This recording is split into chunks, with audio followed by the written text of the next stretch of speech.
তাৰমানে ভৱেশক যেতিয়া ভৱেশে স্কুলত নাম লগাইছে তেতিয়াৰ পৰাই ক'বলৈ গ'লে আমাৰ সম্পৰ্ক এই দিশতে গঢ় লৈছিল। গতিকে তেতিয়াৰ পৰা কিমান স্মৃতি এতিয়া কৈ শেষ কৰিব নোৱাৰোঁ। আৰু অলপ দিনৰ আগতে আমি এটা গ্ৰুপ ছং কৰিছিলোঁ ডিব্ৰুগড়ত। এটা যথেষ্ট মানে সেই গ্ৰুপ ছংটোৰ বিষয়ে আলোচনা হৈছিল। মানে প্ৰায় ষ্টেজত আমাৰ সমনীয়া 20জন মানে একেলগে গীতটো পৰিৱেশন কৰিছিল। বিজু ফুকনো আছিলে, বিষ্ণু খাৰগৰীয়াও আছিলে, লগতে গোটেইখিনি। গীতটোৰ কিন্তু সুৰ আছিলে ভৱেশ গোস্বামী। মই সেইকাৰণে এই গীতটোৰ কথা কওঁ। আৰু সেই গীতটো ভৱেশ গোস্বামীয়ে সুৰ কৰিছিলে। তেওঁ তেতিয়া ক্লাছ 10ত পশ্চিমৰে ৰঙাবেলি। বৰ সুন্দৰ কথা হৈছে কি, আৰু অলপ দেৰি আগতে আমি কাৰোবাৰ লগত কথা পাতোঁতে এই বিষয়ে কথা পাতোঁতে কৈছিলোঁ যে ডিব্ৰুগড়ত সেইখিনি সময়ত নতুন ইনষ্ট্ৰুমেণ্ট যিবিলাক আমাৰ সকলোৱে মানে দেখা পাইছিলে, সেয়া কিন্তু ভৱেশে বহুত ক্ষেত্ৰত অৰিহণা যোগাইছিলে ইণ্ট্ৰডিউচ কৰা। ডক্টৰ শশীকান্ত শইকীয়া ছাৰ আপুনি কিবা ক'ব নেকি ভৱেশ দাৰ বিষয়ে? কানৈ মহাবিদ্যালয়ৰ তেওঁ প্ৰাক্তন ছাত্ৰ আছিলে আৰু তেওঁ কুইভাৰ্ছ নামৰ এটা অনুষ্ঠানৰ যোগেদি সংগীতক জনপ্ৰিয় কৰাৰ কাৰণে যথেষ্ট চেষ্টা কৰিছিলে। আচলতে ডিব্ৰুগড়ৰ সংগীত জগতৰ এজন বটবৃক্ষ বুলি আমি অনুভৱ কৰোঁ। আমাৰ কেইজনমান ব্যক্তি আছে, সেইসকলৰ ভিতৰত ভৱেশ গোস্বামী অন্যতম। গতিকে তেওঁ আমাৰ মাজৰ পৰা যোৱা নিশা হেৰাই গৈছে চিৰজীৱনৰ কাৰণে। গতিকে আমাৰ ডাঙৰ সম্পদ হেৰাইছে বুলি আমি অনুভৱ কৰিছোঁ আৰু আমাৰ সংগীতৰ জগতখন, শিল্পৰ জগতখন উপাস হৈ পৰিল বুলি আমি অনুভৱ লগ পাইছোঁ। ভুৱন গোস্বামী দা, ভুৱন দা আপুনি ভৱেশ দাৰ বিষয়ে কিবা ক'ব নেকি? আপোনাৰ অনুভৱ কি আজি? ভৱেশ গোস্বামীক মই 1970 চনতে লগ পাইছিলোঁ। তেতিয়াৰ পৰা তেখেতে কুইভাৰ্ছ আছিলে, কুইভাৰ্ছৰ সেই সংগীত জগতখনৰ যোগেদি তেখেতক মই লগ পাইছিলোঁ। সঁচাই তেখেত বৰ এজন মৰমীয়াল আছিলে। সংগীত জগতত তেখেতে যিখিনি অৱদান দি থৈ গৈছে সেইখিনি চিৰস্মৰণীয় হৈ ল'ব। তেখেতসকলৰ লগত বিশেষকৈ সৈয়দ চাদুল্লাহ, ৰাজেন গোহাঁই, হীৰেণ গোহাঁই, প্ৰশান্ত বৰদলৈ ইত্যাদিকে কৰি সকলো ব্যক্তিক মই সেই সময়তে তেতিয়া লগ পাইছিলোঁ। তেওঁলোকৰ মৰম চেনেহৰ কাৰণে আজি আমি এই শিল্পী সমাজখিনি ইয়াত একেলগে হৈছোঁ। মই আশা কৰোঁ তেখেতৰ আত্মাৰ সদ্গতি হওক। কলেজীয়া জীৱনৰ আৰম্ভণিতেই মই ভৱেশক পাইছোঁ। তাক মই টুটু বুলিয়ে কওঁ আৰু ঘৰুৱা নাম। 1963 চনৰ পৰাই আমি একেলগে আছোঁ আৰু তেতিয়াৰ পৰা এই টুটুৰ শেষ মুহূৰ্তলৈকে একেলগেই আছিলোঁ। আৰম্ভণিতে কানৈ কলেজতে আমি পঢ়া শুনা আৰম্ভ কৰিছিলোঁ আৰু তেতিয়াই আমি ইয়ে কৈছিল, ভৱেশ গোস্বামীয়ে কৈছিল যে বোলে আমি গোটেইখিনিয়ে মিলি পেলাই এটা মিউজিকেল বেণ্ড এটা খুলিম। তাৰ সি আগভাগ লোৱাৰ কাৰণেই কুইভাৰ্ছৰ জন্ম হৈছিল। আৰু কুইভাৰ্ছৰ জন্মৰ পাছত আমি, মই, বিজু ফুকন, সৈয়দ চাদুল্লাহকে আৰম্ভ কৰি কেইবাজনো, তাৰে ভিতৰত এতিয়া বিজু ফুকনো নাই, প্ৰবীণ গোস্বামীও নাই।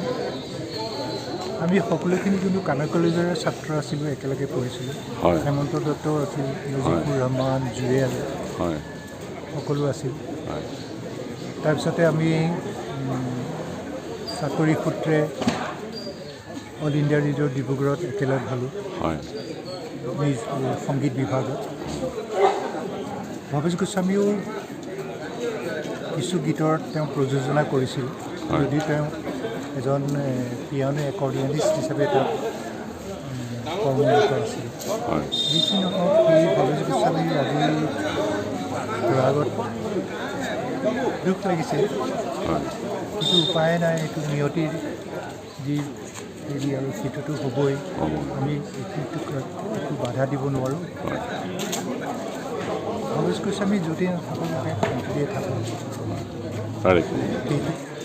ভৱেশ গোস্বামী আজি নাই, বৰ দুখৰ কথা। আজি মানে মৰ্মাহত হ'লোঁ।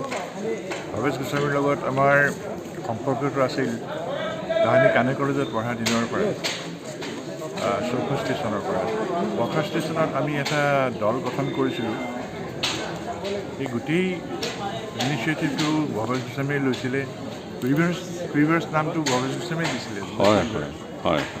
সেইখিনি সময়ত বাদ্যযন্ত্ৰ কিনিবলৈ কলকাতালৈ গৈছিলে। বিজু ফুকন আছিলে আমাৰ কুইভাৰ্ছ দলত, ৰাজেন গোহাঁই, প্ৰিন্স, জুৱেল, হেমন্ত দত্ত, প্ৰবীণ গোস্বামী। এতিয়া প্ৰবীণ গোস্বামী ঢুকালে, বিজু ফুকন ঢুকালে, আমাৰ কুইভাৰ্ছ আজি এতিয়া আমাৰ আৰু এজন নাইকিয়া হ'ল ভৱেশ গোস্বামী। সেইখিনি সময়ত 65 চনৰ পিছত আমি ভূপেন হাজৰিকা, ভূপেন দাকে আৰম্ভ কৰি বিভিন্ন শিল্পীৰ লগত সংগত কৰিছোঁ আমাৰ কুইভাৰ্ছ দলটোৱে। আৰু গোটেই অসমৰ বিভিন্ন মঞ্চত আমি তেতিয়া অনুষ্ঠান পৰিৱেশন কৰিছিলোঁ। ভূপেন দাই আমাক শৰাই এখনো দিছিলে। এই গোটেইখিনি আমাৰ আজি এটা স্মৃতি হৈ গ'ল। বিজু ফুকন সিদিনা নাইকিয়া হৈ গ'ল। আজি আকৌ ভৱেশ গোস্বামী আমাক এৰি গুচি গ'ল। সেয়ে মানে ভাষাই বিচাৰি পোৱা নাই, কি ক'ম আজি, ভাষাত নাইকিয়া হৈ গ'ল মানুহজন। আমাৰ মৰমৰ শিল্পী ভৱেশ গোস্বামী ডাঙৰীয়া চিৰদিনৰ পৰা বিদায় ল'লে, সকলোৱে জানো। আপোনাৰ আজি অনুভৱটো ক'ব নেকি লেখাৰুদা?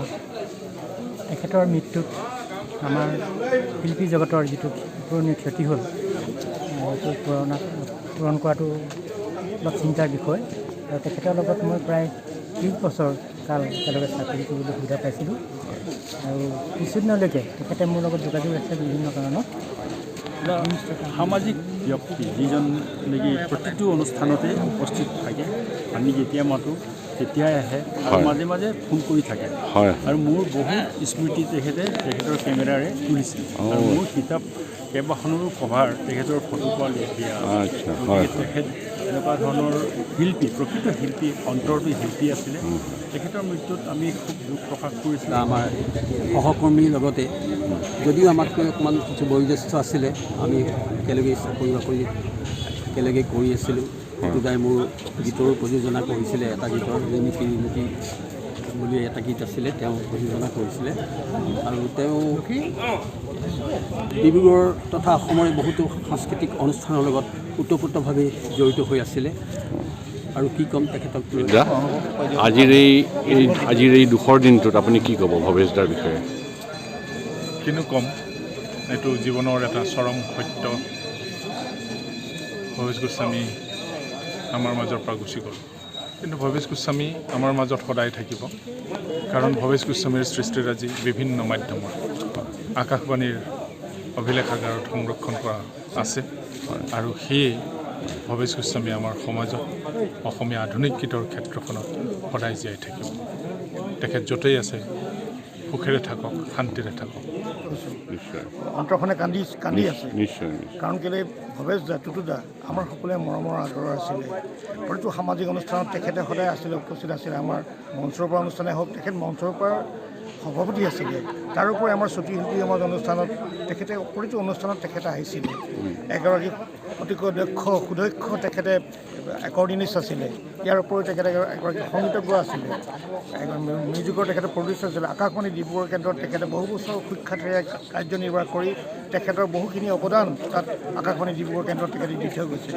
এনে এগৰাকী ব্যক্তিৰ আজি অকাল বিয়োগত আমি ডিব্ৰুগড়বাসী ৰাইজ, আমি শিল্পীপ্ৰেমী, সংগীতপ্ৰেমী ৰাইজ সঁচাৰ্থত আমি খুবেই দুখ পাইছোঁ, অন্তৰৰ পৰা দুখ পাইছোঁ, মৰ্মাহত। সকলোৱে টুটু দা বুলিয়ে ডিব্ৰুগড় জানে। ডিব্ৰুগড়ৰ বিখ্যাত কুইভাৰ্ছ বেণ্ডৰ তেখেতো এজন পৰিয়াল আছিল। সকলো শিল্প কাৰ্যই তেখেতে ভাল পাইলে। ফটো তোলা, সংগীত কৰা, একৰ্ডিয়ান বজোৱা ইত্যাদি সকলো তেওঁৰ বৰ আগ্ৰহ আছিল।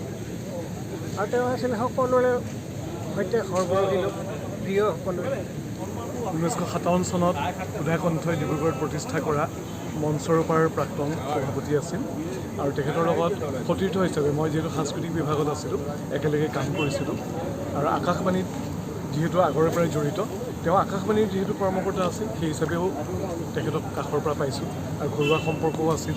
তেখেত কেৱল একৰ্ডিয়ান বাদকেই নাছিল, সংগীত পৰিচালকে নাছিল, সহৃদয় এগৰাকী ব্যক্তি আছিল, মানৱতাবাদী, প্ৰগতিশীল। সেইটো তেখেতৰ ডাঙৰ দিশ। আৰু ভাবোঁ উঠি অহাৰ প্ৰজন্মই তেখেতৰ সংগীতৰ সেই গুণখিনিৰ লগতে তেওঁ মানৱতাৰ দিশটো যাতে আঁকোৱালি লয়, সেয়ে আমাৰ প্ৰাৰ্থনা। ভৱেশ গোস্বামী দাদাৰ আজি অকাল মৃত্যু হৈছে। তেখেতে বহুত দিন সত্যাগত হৈ আছিল। একৰ্ডিং বজোৱাত ক'ব গ'লে অদ্বিতীয় বুলি ক'ব পাৰি। তেখেতৰ মৃত্যুত আমি গভীৰ শোক প্ৰকাশ কৰিছোঁ।